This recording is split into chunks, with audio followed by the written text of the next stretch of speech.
Freud and the American Democracy, one in a series of programs dealing with some of the discoveries and errors of Sigmund Freud, a series titled Man is Not a Thing. First, you'll hear Dr. Erich Fromm, psychoanalyst and author, as recorded in his study in Cuernavaca, Mexico. Then you will meet Robert Nisbet, Dean of the College of Letters and Science, University of California, Riverside, together with Floyd Ross, Professor of World Religions of the Southern California School of Theology, and Dr. Edward Rudin, Chief Psychiatrist of the California State Mental Hygiene Clinic in Riverside. Now, here is Erich Fromm, as interviewed by John Harder in Cuernavaca, Mexico. Well, Dr. Fromm, have the teachings of Freud any relevance for our present problems of political democracy? Well, I would say they have, inasmuch as we consider what Freud's picture of man was. Freud saw man essentially gifted with two functions. One, his conscience, and the other one, his reason. His conscience he called, with a technical term which is quite popular today, the superego. That is to say, that instance in man in which he has incorporated the basic laws and norms of his culture. And Freud assumed that man is and ought to be directed in his actions by this superego, by his conscience. That is one aspect which is important. And the other aspect which is important is Freud's concept of man as a reasonable being.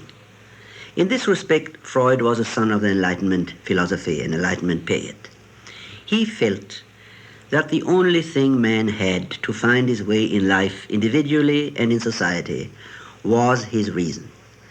By reason, Freud did not simply understand manipulating intelligence, but understood reason in a deeper sense, namely the faculty of man of arriving by thought at the true essence of a phenomenon, which is, after all, the sense in which reason is used in all sciences. True science is not concerned with just describing and weighing and counting, but is concerned with finding out that which is not on the surface and which can be found only by analyzing the surface critically. Now, to the problem of democracy, this is a very important contribution in Freud's view of man. Namely, Freud believed that man, being endowed with conscience and being endowed with reason, can be a responsible citizen who knows, who is informed, and who decides and has convictions, not only in his individual life, but in those questions which matter for social life and for society. I would say then, if we assume that the idea of democracy is the responsible citizen who knows and responds to the problems realistically, that Freud's picture of man was exactly the picture of a man who could function in democracy. Well, do you see this man functioning in a democracy, in our own political democracy? What are the present status of our political democracy? Are we producing these kinds of men or women? I'm afraid my answer to this question is rather in the negative.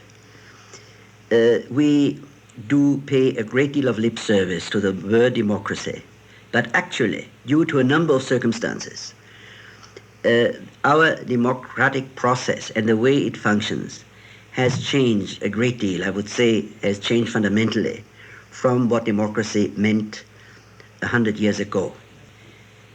Why that is so is, of course, a complex question. I think it has to do partly with the tremendous increase in population.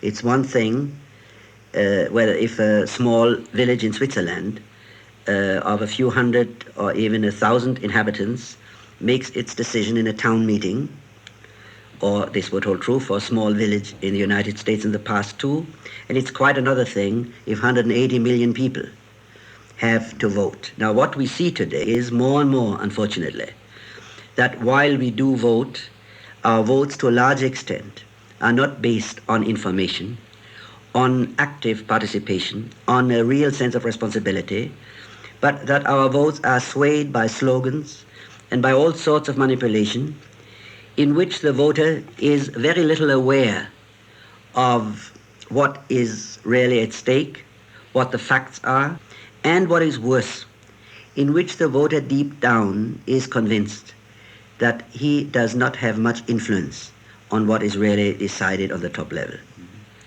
You sound somewhat pessimistic. We will talk about what may happen in the future. Is this pessimism related to the alleged pessimism, at least, of Freud? Well, Freud's pessimism is really a problem which is rather complex. Freud, especially until the First World War, had the kind of optimism in social life and in therapy, which was so characteristic of the liberals and of the representative of the Enlightenment philosophy in the 18th and 19th century. He really believed that if man only learns how to use his reason, man can arrive at a reasonably decent and good regulation and management of his own affairs. Well, this certainly isn't pessimism. No, that is not pessimism, but Freud changed. The First World War was a terrific blow to him, as it was a terrific blow to many people, of seeing how passions were aroused and how man behaved unreasonably and without paying any respect to the demands of reason. And after the First World War, Freud became more and more pessimistic. In fact, not only with regard to the social arrangements and the possibility of democracy, but also with regard to therapy. Freud, toward the end of his life, was by far not as enthusiastic about the possibilities of analytic therapy as he had been in his younger years. Not to speak of the fact, of course, that the victory of Nazism was an additional blow, maybe even more severe and of more far-reaching consequences for him than the First World War had been. If Freud, in his own response to his own thinking, came to a position of pessimism, how do we escape this pessimism today? As we look around, we see a good deal of irrational or anti-rational activity, behavior carried on. Well, I would say that is to a certain extent a matter of faith. But not a matter of faith in the sense of believing something which our reason says is nonsensical, but of faith in a sense of relying on experiences we have had which give us a conviction that things could be different. I think the trouble with all of us today is that we have great imagination and great faith in the miracles of technique, and that we have little imagination and little faith with regard to the miracles of man. We think because things are the way they couldn't be different. I believe if we used only a little bit of the ingenuity which is used by physicists and chemists today to arrive at the most miraculous things, we could indeed arrive at a better form of democracy in which we make democracy again a reality rather than just a word. Well, what do you think of the future, then? Do you suggest this is a possibility? I think the first step for the future would be to see that while we talk about democracy, democracy does not really work properly anymore. That while we are not anymore in danger of becoming slaves, we are in a real danger of becoming robots or automatons. I would say to see the deficiencies, the defects, here as an individual life is the first step. And I'm sure if we see these clearly, and if we are really concerned with democracy in the true sense of the meaning of the word, then we can devise new methods in which we could implement, considering our modern situation, our modern techniques, the concept of democracy, so that it really becomes again a way of decision-making in which the individual is really informed, thinks responsibly, and also can have the conviction that there is a direct influence between or of his thoughts and decisions upon the affairs of the state and upon decision-making. You have heard Dr. Erich Fromm, psychoanalyst and author, as recorded in his study in Cuernavaca, Mexico. Now, to continue our discussion of Freud and democracy, we'll switch to Studio C at San Bernardino Valley College, where we'll join Dean Robert Nisbet of the University of California, Riverside, Professor Floyd Ross of the Southern California School of Theology, and Dr. Edward Rudin, Chief Psychiatrist of the Riverside State Mental Hygiene Clinic. Dean Nisbet is our moderator. Well, gentlemen, I think that Dr. Fromm has opened up some imaginative avenues to the whole problem of freedom and organization here. And with your forbearance, I'd like to offer my own reaction for the first few seconds or a moment. I'm particularly struck by Dr. Fromm's emphasis in the last paragraphs on the importance of decision-making in democracy. Quite correctly, I think Fromm has put his finger on the central problem of American and all other large democracies in the world at the present time, and that is the difficulty of the individual citizen feeling himself a part of a decision-making organization or relationship. And this seems to me to be crucial.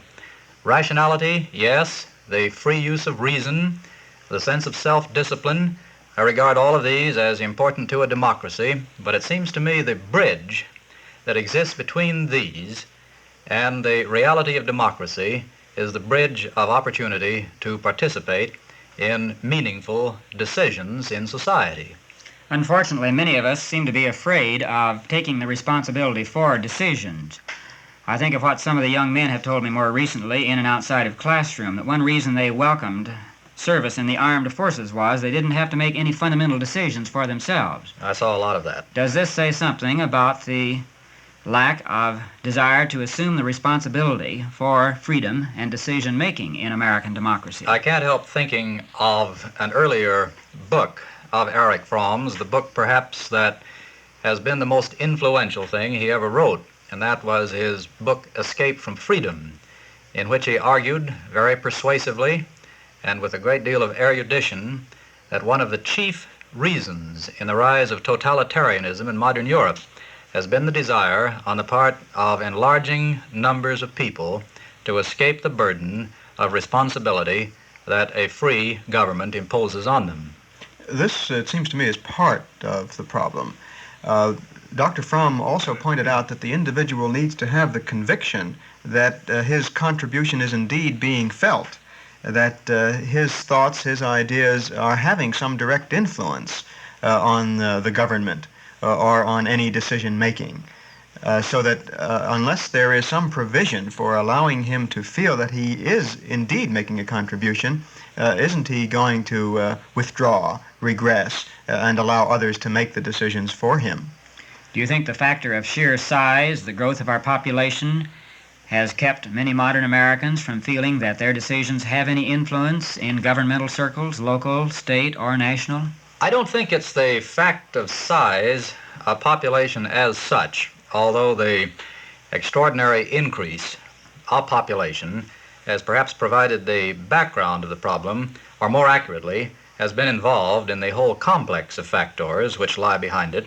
I think what is really important here is the kind of participation in decision-making that we look for.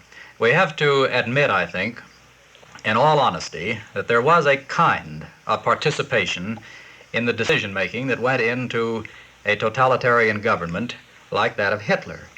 And here I'm thinking of the mass participation of the individual German in vast rallies, that sense of participation, of being in some kind of crusade. Here was a form of participation, passive though it may have been. Now, this kind of mass participation, where the individual goes to the ballot box every 4 years or every 2 years, doesn't seem to me to be really at the heart of the kind of participation that is necessary to democracy. And don't we have to recognize that Hitler's appeal, like that of many a demagogue, was to the most irrational factors in the human psyche and was based upon hatred and antipathy toward minority groups in the world? And it seems to me that it is in the spectacle of the mass, the kind of mass that gathered in the hundreds of thousands to hear Hitler in the public squares. It's in that kind of mass that these irrational factors are most likely to emerge and become dominant in the political sensibilities of the individual.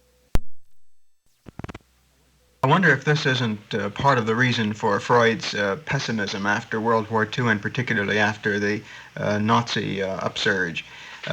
He was, it seems to me, very much like our physicists today, who, out of their investigations and discoveries, have produced a weapon which can be used for good and for evil. And Freud, I think, was surprised, amazed, and hurt to find that his discoveries could be as easily manipulated by those who needed to control man in irrational ways as it could be used by those whose efforts might have been to help man to go forth rationally. This was part of the superficial optimism that prevailed, unfortunately, in the latter part of the 19th century, when man began to think that, after all, human nature was very, very good, if not perfect. Whereas if we had recognized some of the things that the older traditions had said, we would have known that man also has a tremendous capacity for destructiveness. I think that's very true, and quite apart from the atmosphere of optimism and liberal rationalism that Freud was living in, there was also the almost blind, certainly unquestioning, faith in the voice of the people. Now this we properly take as one of the cardinal tenets of political democracy, the government that Abraham Lincoln referred to as government by, for, and of the people. But I think there was too little recognition in the 19th century of the fact that the people, unless educated, unless informed, unless they are meaningful members of a society, the people as a whole may be guilty of just as many irrationalities, cruelties, and brutalities as an individual despot. This is the assumption that when people act collectively, they act through their egos and superegos, and rules out the fact that they act also with their ids, that their basic upsurges, their basic investments, their basic needs are as heavily contributing to their decisions, as heavily contributing to their relationships to the society, as are the rational elements, the ego and the superego, if the superego can be considered as rational in all cases. We seem to agree generally that democracy puts a premium on man's capacity for self-direction and for decisions based on ability to suspend his judgment until the relevant facts are in. We also seem to recognize that reason is itself often dominated by these irrational factors in man's psyche. Now, how can this reason be freed from the tyranny of the unventilated areas of man's life?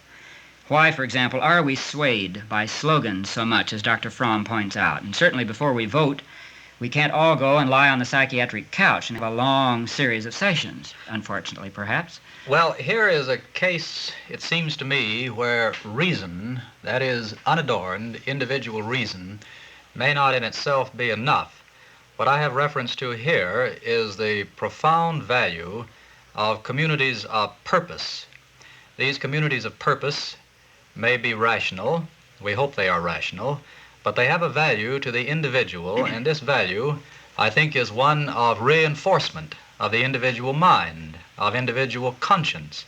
And I think perhaps any individual, no matter how sworn he may be to the life of reason, reaches points in his career where faith may waver, where reason may be unsure, and where he is supported or reinforced by some of these communities of purpose that he belongs to in his economic or religious or cultural life. But Bob, you too had to insert the parenthetical comment that you hoped that these communities of purpose were rational. And this kind of hope is fine to have, but I think we must be willing to accept that some of our conclusions will be motivated by some irrational components in ourselves, and that this is one of the reasons that we are so susceptible to the slogans, that these appeal to some of the irrational needs or the unconscious needs that we have, and that this is going to be a part of our democratic process. We may hope that ultimately the rational man it wins out in a sense, and that the ego of the individual is able to manipulate the irrational components. But we do have to face that in the democratic process there will be these irrational needs which will need to be met at times too. Isn't part of the problem to get these basic irrational needs or energies directed, as it were, to fulfilling some of the objectives that the function of reason may help a small community group to discover? In other words, I would not want to divorce reason on the one hand from the basic libidinal drives on the other. Reason operates in the total organic context. Now, how are we going to help these small communities of interest, or the interest groups that emerge in home, school, and church and elsewhere? How are we going to help these groups take the steps that will free them from the dominance of the tyranny of the irrational, so that they won't respond to the slogans simply as the slogans are enunciated by the man who is most eloquent? I wonder, to change the focus slightly here, if I may, if the problem of democracy has not been vastly complicated by the tremendous burden of responsibility that we now place upon the state. I'm thinking of areas of social security and education and the like. We've tended to pass too many of the community responsibilities farther up, you're implying. That, and frequently they have gone up higher simply because the communities themselves, or the states in the American system, have been utterly unwilling to carry these responsibilities. Doesn't this get back to the individual's concept of the father or the mother, too? They can do it better than I. They can take better care of me, and they should take care of me. The assumption that this state, and it's always a higher governmental echelon that can do it better, this state can and should take care of me. Doesn't this then perhaps, if this is the case, doesn't this reflect then the individual's basic insecurity in his relationships in his own family, so that we perhaps get into the politics of the family or the interpersonal relationships of the family again in order to try to understand this individual's relationship to his government?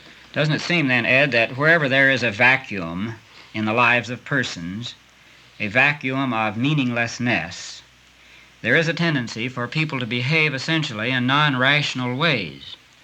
I was interested in Fromm's use of the word faith.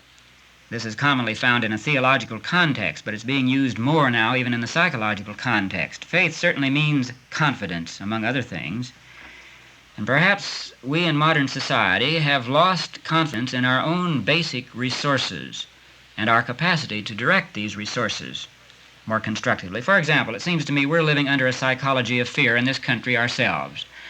In my fairly short life, I have been brought up first to hate the Germans, then to hate the Japanese, then to hate the Chinese, the Russians for a while, then off again, on again.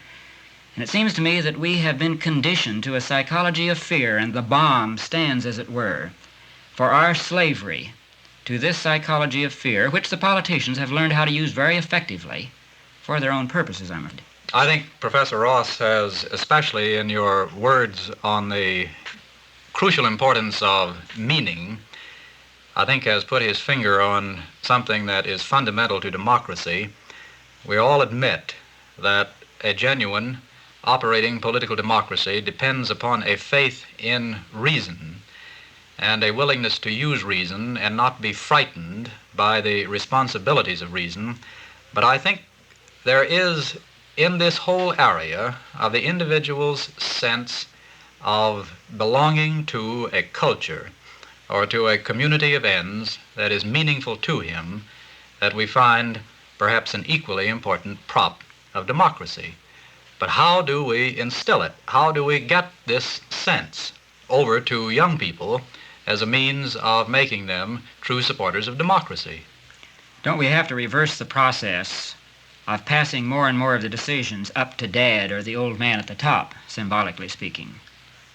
Where do we start stopping this process of passing the buck? We're talking about the concept of security itself, and when we talk about faith, faith representing a confidence, we are talking about the basic securities of the individual, and this again goes back to the relationship that the individual has to the prime parent figure, to the mother in the first few months to year of life.